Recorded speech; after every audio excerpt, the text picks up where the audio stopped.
தந்தை, மகன், தூய ஆவியின் பெயராலே ஆமேன். இணைச்சட்டம் அதிகாரம் 9. மக்களின் கீழ்ப்படியாமை. இஸ்ரவேலரே, செவி கொடுங்கள். நீங்கள் இன்று யோர்தானை கடந்து உங்களை விட எண்ணிக்கையும் வலிமையும் மிகுந்த நாடுகளையும் வானளாவிய மதில்கள் கொண்ட மாபெரும் நகர்களையும் கைப்பற்றுவீர்கள். அந்த மக்கள் எண்ணிக்கையிலும் உயரத்திலும் மிகுந்த ஏனாக்கின் வழிமரபினர். அவர்களை பற்றி உங்களுக்கு தெரியும். ஏனாக்கின் புதல்வரை எதிர்த்து நிற்கக்கூடியவன் எவன் என்று நீங்கள் கேள்விப்பட்டிருப்பது அவர்களை பற்றியே. சுட்டெரிக்கும் நெருப்பை போன்று உங்களை வழிநடத்தி செல்பவர் உங்கள் கடவுளாகிய ஆண்டவரே என்பதை அறிந்து கொள்ளுங்கள். அவர் அவர்களை முறியடித்து உங்கள் முன் வீழ்ச்சியுற செய்வார். அதனால் ஆண்டவர் வாக்களித்தபடி நீங்கள் அவர்களை துரத்தி விரைவில் அழிப்பீர்கள். உங்கள் கடவுளாகிய ஆண்டவர் உங்கள் முன்னின்று அவர்களை விரட்டி அடித்த பின், எங்களுடைய நேரிய நடத்தையின் பொருட்டே இந்த நாட்டை உடைமையாக்கிக் கொள்ளும்படி ஆண்டவர் எங்களை கூட்டி வந்தார் என்று உங்கள் உள்ளத்தில் எண்ண வேண்டாம். ஏனெனில் அந்த நாடுகளின் நெறிக்கெட்ட நடத்தையின் பொருட்டே ஆண்டவர் அவைகளை உங்கள் முன்னின்று விரட்டி அடிப்பார். அவர்களது நாட்டை நீங்கள் உடைமையாக்கிக் கொள்ளப் போவது உங்களது நேரிய நடத்தையினாலோ உங்களது உள்ள தூய்மையினாலோ அன்று, மாறாக அந்த நாடுகளின் நெறிக்கெட்ட நடத்தையின் பொருட்டே. உங்கள் கடவுளாகிய ஆண்டவர் உங்கள் முன்னின்று அவர்களை விரட்டி அடிப்பார். அதனால் உங்கள் மூதாதையராகிய ஆபிரகாம், ஈசாக்கு, யாக்கோபுக்கு ஆண்டவர் ஆணையிட்டு உரைத்த வாக்கு நிறைவேறும். எனவே நீங்கள் உடைமையாக்கிக் கொள்ளும்படி இந்த வளமிகு நாட்டை உங்கள் கடவுளாகிய ஆண்டவர் உங்களுக்கு தரப்போவது உங்களது நேரிய நடத்தையின் பொருட்டு அல்ல என்பதை உணர்ந்து கொள்ளுங்கள். ஏனெனில் நீங்கள் வணங்கா கழுத்தினர். பாலை நிலத்தில் உங்கள் கடவுளாகிய ஆண்டவரை நீங்கள் சினத்துக்கு உள்ளாக்கினதை நினையுங்கள். அதை மறந்து விடாதீர்கள். நீங்கள் எகிப்து நாட்டிலிருந்து வெளியே வந்த நாள் முதல் இந்த இடத்திற்கு வரும் வரை ஆண்டவரை எதிர்த்து கலகம் செய்தீர்கள். ஓரேவிலும் நீங்கள் ஆண்டவரை கடுஞ்சினத்துக்கு உள்ளாக்கினீர்கள். அதனால் உங்களை அழிக்கும் அளவுக்கு ஆண்டவர் சினம் கொண்டார்.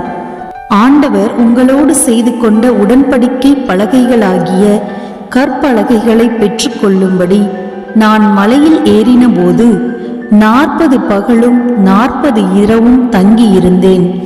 அப்பொழுது நான் அப்பம் உண்டதும் இல்லை, நீர் பருகியதும் இல்லை.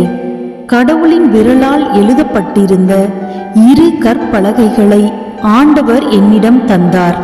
சபை கூடிய நாளில் மலையில் நெருப்பின் நடுவிலிருந்து ஆண்டவர் உங்களோடு பேசிய எல்லா வார்த்தைகளும் அவற்றில் இருந்தன.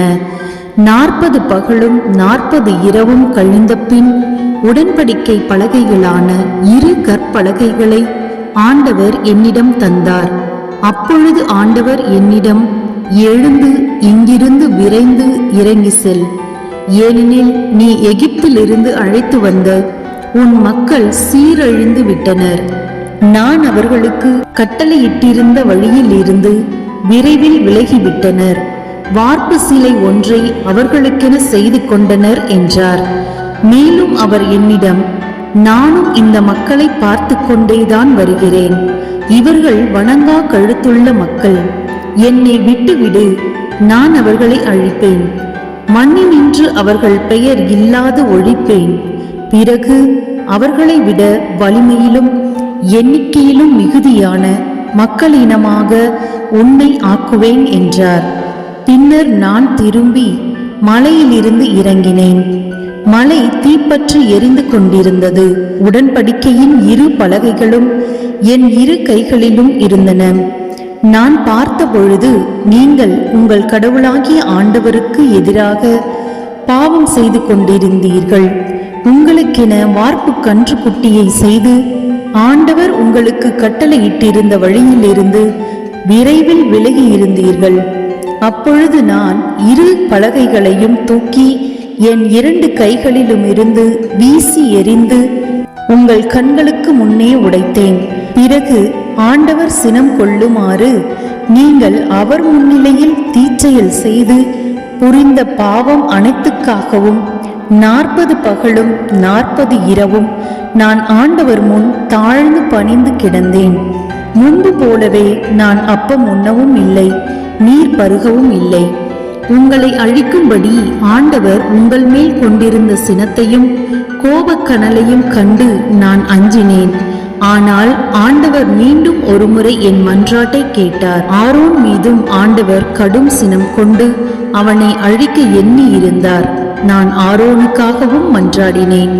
அப்பொழுது நீங்கள் செய்த உங்கள் பாவ பொருளாகிய கன்றுக்குட்டியை நான் எடுத்து நெருப்பில் சுட்டெரித்து தூசு போல் ஆகும் மட்டும் நொறுக்கி தூளாக்கி அந்த தூளை மலையில் இருந்து கீழே ஓடும் ஆற்றில் கொட்டினேன். தாபேராவிலும் மாசாவிலும் கிப்ரோத் அத்தாவிலும் ஆண்டவருக்கு கடும் சினம் வர செய்தீர்கள். ஆண்டவர் உங்களை காதேசு பர்னேயாவில் இருந்து அனுப்பி நான் உங்களுக்கு கொடுத்துள்ள நாட்டை உடைமையாக்கிக் கொள்ளுங்கள் என்றார். நீங்களோ உங்கள் கடவுளாகிய ஆண்டவரை எதிர்த்து கலகம் செய்தீர்கள். அவர் மீது நம்பிக்கை கொள்ளவும் இல்லை, அவர் குரலுக்கு செவி கொடுக்கவும் இல்லை. நான் உங்களை அறிந்த நாளிலிருந்து நீங்கள் ஆண்டவரை எதிர்த்து கலகம் செய்து கொண்டே இருக்கிறீர்கள். ஆண்டவர் நான் உங்களை அழிப்பேன் என்று சொன்னதால் 40 பகலும் 40 இரவும் ஆண்டவர் முன்னால் தாழ்ந்து பணிந்து கிடந்தேன். அப்போது இறைவனாகிய ஆண்டவரை நோக்கி நான் மன்றாடியது, என் தலைவராம் ஆண்டவரே, நீர் உமது மாட்சியால் விடுவித்து உமது வலிமை மிகு கரத்தால் எகிப்திலிருந்து அழைத்து வந்த உம் உடைமையாக்கிய மக்களை அழிக்க வேண்டாம். ஆபிரகாம், ஈசாக்கு, யாக்கோபு என்னும் உம் அடியார்களை நினைவு கூர்ந்தருளும். இம்மக்களின் வழங்கா கழுத்தையும் அவர்களது தீய நடத்தையையும் பாவங்களையும் பொருட்படுத்த வேண்டாம். இல்லையெனில் நீர் எந்த நாட்டினின்று எங்களை விடுவித்து அழைத்து வந்தீரோ அந்த நாட்டினர் ஆண்டவர் அவர்களுக்கு கொடுப்பதாக ஆணையிட்டு சொன்ன நாட்டில் அவர்களை கொண்டு போக இயலாததாலும் அவர்களை வெறுத்ததாலும் பாலை நிலத்தில் அவர்களை கொல்லுமாறு எகிப்திலிருந்து கூட்டி வந்தார் என்று ஏளனம் செய்வர் அன்றோ? ஆண்டவரே, உமது மிகுந்த வலிமையாலும் ஓங்கிய புயத்தாலும் வெளிக்கொணர்ந்த இவர்கள் உமது உடைமையாக்கிய மக்களாய் உள்ளனர் அன்றோ?